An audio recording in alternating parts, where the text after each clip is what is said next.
Siapa tokoh-tokoh Syiah yang ada di Indonesia yang perlu diwaspadai? Yang jelas Jalaluddin Rahmat. Jalaluddin Rahmat dia tokoh seorang Syiah ya, yang Syiah kelas berat ya. Kemudian ada orang-orang yang menganggap wallahu alam dia Syiah atau tidak, tapi dia meremehkan masalah ini. Kata dia Syiah dan Sunnah mungkin bersatu, Syiah bukan sesuatu yang berbahaya. Ini ada orang-orang seperti ini. Entah dia Syiah atau tidak wallahu alam. Tapi yang jelas dia seakan-akan meremehkan masalah Syiah, ya. Dia mengatakan Syiah dan Sunnah mungkin bersatu. Seperti contohnya Quraisy Shihab yang mengatakan jilbab tidak wajib. Bahkan kemarin saya ngisi di Metro TV, di Masjid Metro TV, mereka laporkan baru saja ada pengajian Quraisy Shihab, ditanya, "Ya Ustaz, suami saya menyuruh saya berjilbab. Saya mau berjilbab tapi suami saya melarang saya berjilbab. Mana yang saya ikuti?" Kata Quraisy Shihab, "Ikut suamimu. Tidak usah berjilbab." Ini diantaranya dia menulis buku yang tadi tentang pembelaan terhadap Syiah. Tapi dia Syiah atau bukan, wallahu alam bishawab. Saya tidak tahu. Tapi yang jelas dia ada seakan-akan meringankan masalah antara Syiah dengan Sunnah.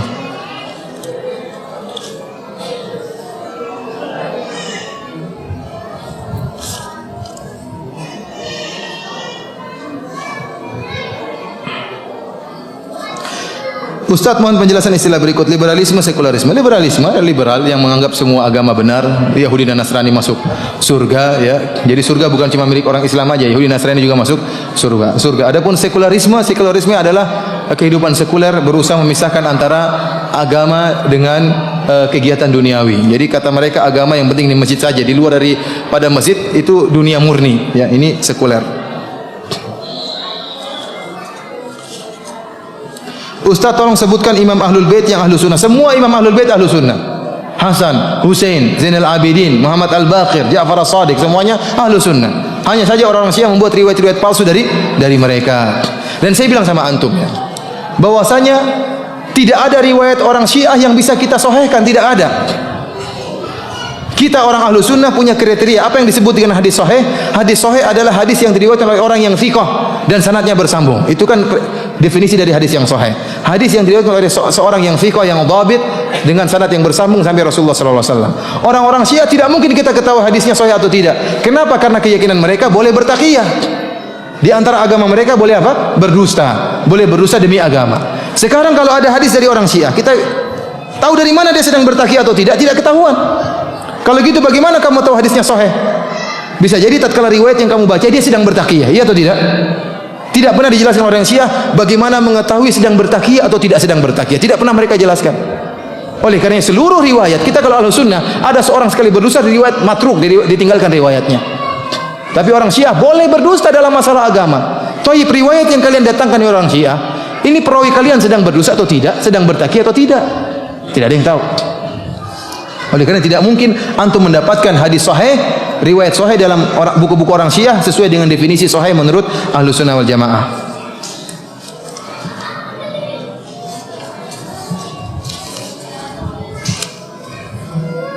Mengapa hadis dari Ahlul Bait jarang kita terima? Tidak benar. Mana? Semua riwayat kita terima. Riwayat dari Ali bin Abi Thalib, ya.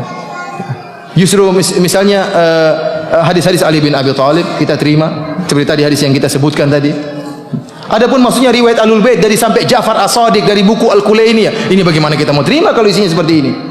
Bukan kepada Nabi sampainya, kepada siapa? Ja'far As-Sadiq. Buku-buku mereka Biharul Anwar, Al-Kafi dan yang lainnya, itu kebanyakan riwayatnya sampai kepada imam-imam mereka, bukan sampai kepada Nabi sallallahu alaihi wasallam.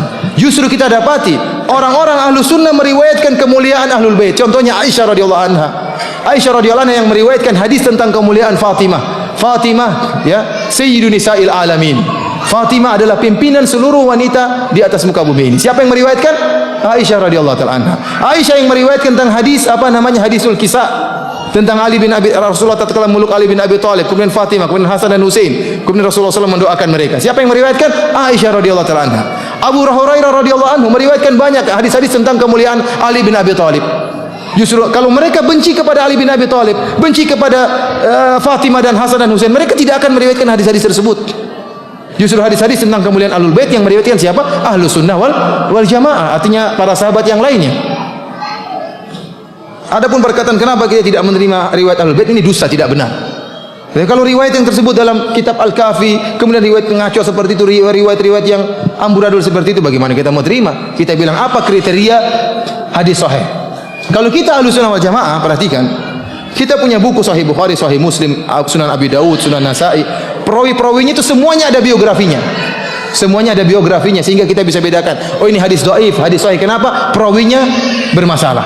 Oh, ini perawinya dusta. Oh, ini perawinya lemah hafalannya. Oh, ini perawinya setelah bukunya terbakar tidak diterima. Oh, perawi ini tidak ketemu dengan perawi di atasnya. Dari mana kita tahu? Dengan melihat biografi para perawi tersebut. Adapun perawi-perawi orang Syiah, dari mana kamu tahu biografinya? Ya, tidak ketahuan. Oleh karenanya bagaimana kita terima riwayat-riwayat seperti ini? Bagaimanakah akidah Abu Abdillah Ja'far As-Shadiq? Kita bilang semuanya Ahlus Sunnah. Cuma banyak riwayat-riwayat dusta yang ditujukan kepada mereka. Lihatlah tadi Abu Ja'far As-Shadiq mengatakan, waladani Abu Bakrin marratain. Aku dihalilkan Abu Bakar berapa kali? 2 kali. Berarti dia membanggakan kakeknya Abu Bakar radhiyallahu taala anhu. Ada pertanyaan orang Syiah. Kalau Anda katanya merasa Ahlus Sunnah, kenapa tidak menjalankan perintah Rasul untuk menerima Ali sebagai khalifah? Perintahnya di mana? Tadi itu hadis Ghadir Khum. Mana riwayatnya? Riwayat dusta yang mereka riwayatkan. Selepas beliau langsung, bukan Abu Bakar yang hanya dipilih dari majelis syura. Ini susah. Makanya saya bilang tidak mungkin nyambung. Karena hadis mereka bukan hadis kita. Seperti ini bagaimana kita mau nyambung? Dia mengatakan ada riwayat Rasulullah, riwayat yang sahih. Rasulullah mengatakan kalau saya mati yang jadi imam siapa? Ali bin Abi Thalib. Bukan Abu Bakar yang hanya dipilih dari majelis syura yang tidak lengkap karena tidak dihadiri oleh Salman Al-Farisi, Ibnu Abbas, Ammar bin Yasir, Mikdad, Abu Sufyan, Abu Ayyub dan banyak lagi petinggi muhajirin termasuk Ali tidak hadir. Thayyib, kenapa mereka tidak protes setelah itu? Taruhlah mereka tidak hadir. Bukankah setelah itu mereka ada? Dari mana dalilnya bahwasanya mereka tidak hadir? Tidak ada dalilnya bahwasanya mereka tidak hadir. Tapi orang Syiah bikin berita dusta. Oh, Ali bin Abi Thalib lagi tidak hadir. Thayyib, kita terima Ali bin Abi Thalib tidak hadir.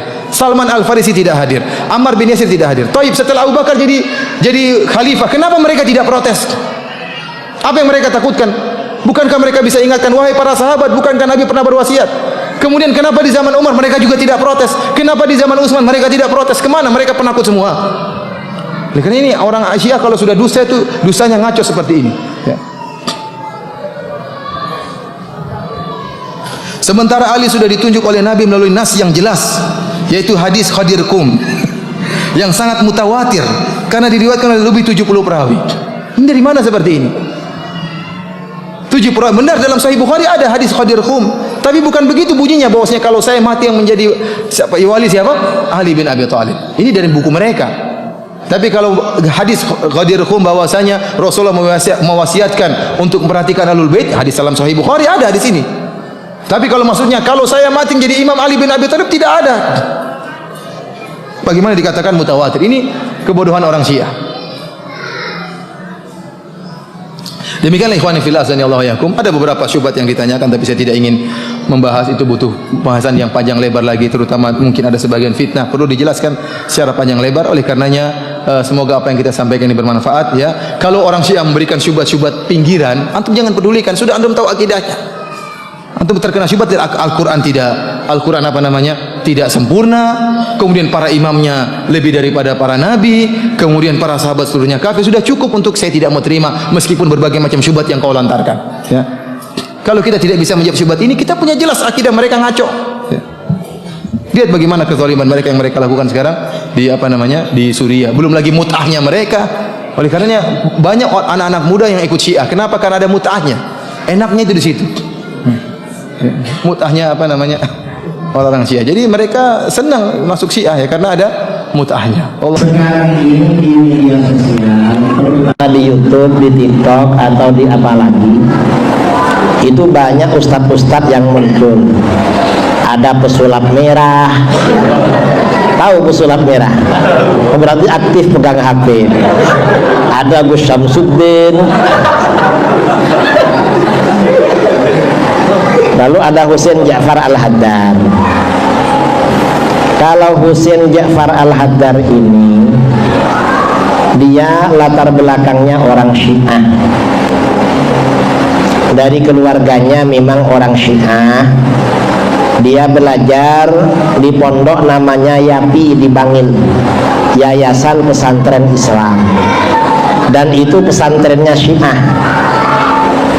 Lalu Husain Ja'far ini menulis buku tentang biografi ulama Syiah, namanya Fathulullah, dan di bukunya ada pengantarnya tokoh Syiah namanya Jalaluddin Rahman. Jadi memang Syiah semua.